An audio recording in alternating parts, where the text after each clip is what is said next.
Sífilis e neurosífilis fatal. Jovem tem o cérebro limpo após culto na congregação cristã no Brasil. Era uma tarde de domingo, o sol ainda brilhava forte, mas dentro de casa a sombra da doença já se espalhava como uma nuvem escura. Meu filho, Lucas, de apenas 24 anos, havia começado a apresentar sintomas estranhos há cerca de 6 meses.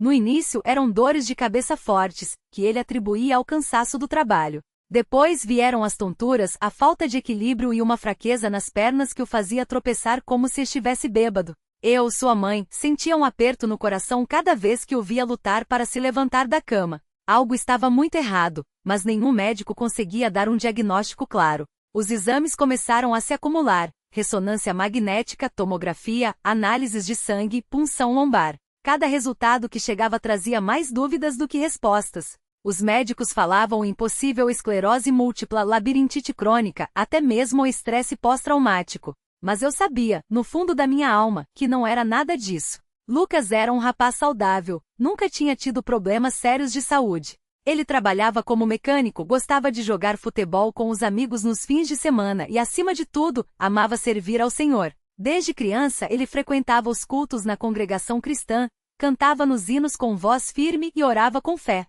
Ver aquele jovem cheio de vida se transformar em uma sombra de si mesmo era como assistir a uma chama se apagar aos poucos. Até que depois de meses de idas e vindas a hospitais, o infectologista finalmente deu o veredicto: sífilis em estágio avançado, com complicação para neurosífilis. As palavras do médico ecoaram em minha mente como um trovão. A bactéria já atingiu o sistema nervoso central. Se não tivermos uma resposta rápida ao tratamento, ele pode ficar com sequelas permanentes ou, no pior dos casos. Ele não terminou a frase, mas não precisava. Eu vi o medo nos olhos dele. A neurosífilis é uma das formas mais graves da doença, capaz de causar demência, paralisia e até a morte. O tratamento seria agressivo: penicilina benzatina em doses altas, injeções doloridas que teriam que ser aplicadas diretamente no hospital, com risco de reação alérgica grave.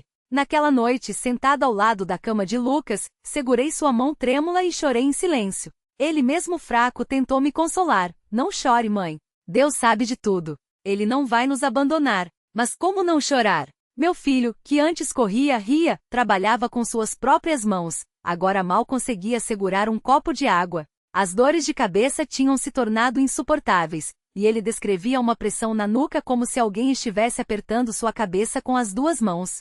Às vezes ele acordava no meio da noite gritando, dizendo que via vultos escuros no quarto. Os médicos disseram que eram alucinações causadas pela infecção no cérebro. Meu coração se partia. Fui até o quarto, fechei a porta e me ajoelhei ao pé da cama. Não eram palavras bonitas que saíam da minha boca, mas um clamor desesperado: Senhor Jesus, o Senhor vê a dor do meu filho. O Senhor sabe que ele é um servo teu, que nunca te abandonou. Eu não sei mais o que fazer, não sei aonde ir. Os médicos dizem que é grave, que pode não ter jeito. Mas o Senhor é maior que qualquer doença. O Senhor curou leprosos, cegos, paralíticos, e o Senhor pode curar o Lucas. Eu te peço pela tua misericórdia, toca nele. Limpa o sangue dele, tira essa sujidade do corpo dele, restaura o cérebro dele. Não deixe que o inimigo leve meu filho. Eu confio em ti mesmo quando não vejo saída. Em nome de Jesus, eu clamo por milagre. Nos dias seguintes, o tratamento começou. As injeções de penicilina eram aplicadas no hospital, e Lucas sofria muito com as reações. Febre alta, calafrios, dores pelo corpo. Os médicos explicaram que era a reação de Jarisch-Alzheimer, um sinal de que a bactéria estava morrendo, mas que o corpo reagia com inflamação. Mesmo assim, não havia melhora nos sintomas neurológicos. Pelo contrário, Lucas começou a ter dificuldade para falar. As palavras saíam embaralhadas, como se sua língua estivesse pesada. Ele também não conseguia mais escrever e suas mãos tremiam sem controle. Uma vez, ao tentar pegar um garfo, ele derrubou o prato inteiro no chão e começou a chorar de frustração. Mãe, eu não aguento mais isso.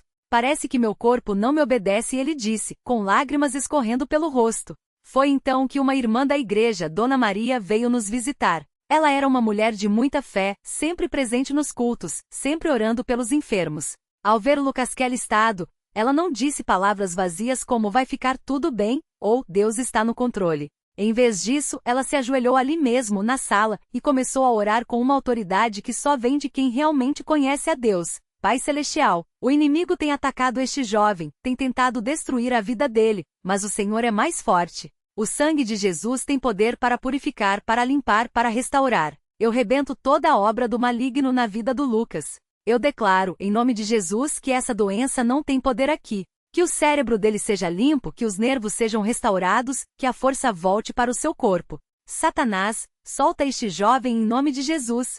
A oração dela foi como um bálsamo para minha alma. Pela primeira vez em semanas, senti uma paz que não vinha de mim, mas do Espírito Santo. No mesmo dia, resolvi levar Lucas ao culto na congregação.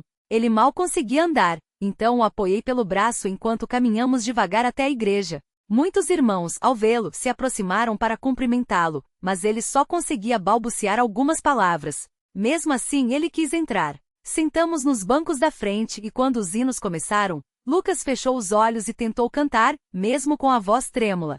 Eu segurei a Bíblia para ele, e ele passou os dedos pelas páginas, como se quisesse se agarrar à palavra de Deus. O culto daquele dia foi diferente. O irmão que dirigia a reunião falava sobre a fé que move montanhas, sobre como Deus ouve o clamor do seu povo. Em certo momento, ele fez uma pausa e disse: há alguém aqui que está lutando contra uma enfermidade que os médicos disseram não ter cura? Deus está dizendo que hoje é o dia da libertação. Levante a mão e clame por ele. Eu levantei a mão de Lucas, que estava fraca, e gritei: Senhor, é por ele. Cura o meu filho. Imediatamente vários irmãos se levantaram e vieram até nós. Mãos foram colocadas sobre a cabeça de Lucas, e uma corrente de oração subiu ao céu. Alguns choravam, outros clamavam em línguas, outros simplesmente diziam: Jesus, tem misericórdia. De repente Lucas começou a tremer. Não era o tremor da doença, mas algo diferente, como se uma corrente elétrica estivesse passando por seu corpo. Seus olhos se arregalaram, e ele gritou: estou sentindo algo saindo da minha cabeça. Parece que alguém está tirando um peso de dentro de mim. Os irmãos redobraram as orações, e eu, com lágrimas nos olhos, só conseguia dizer: glória a Deus, glória a Deus. Depois de alguns minutos, Lucas abriu os olhos, olhou para mim e disse, com uma clareza que não ouvia há semanas: mãe, a dor de cabeça foi embora. Ele tentou se levantar, e para minha surpresa, conseguiu ficar em pé sem apoio. Os irmãos ao redor começaram a louvar a Deus em alta voz.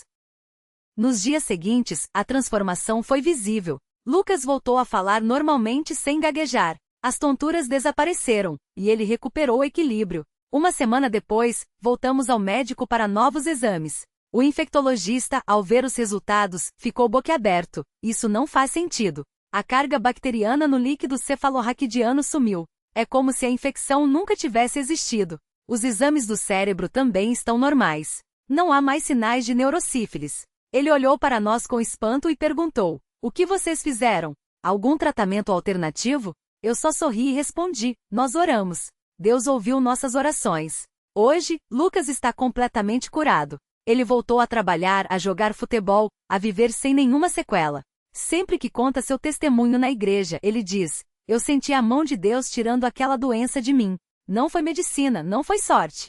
Foi o poder do nosso Deus que é fiel e misericordioso. Para mim, esse milagre foi mais do que a cura de uma doença. Foi a confirmação de que mesmo quando tudo parece perdido, quando os médicos não têm mais respostas, quando a dor parece insuportável, Deus está no controle. Ele ouve o clamor dos seus filhos.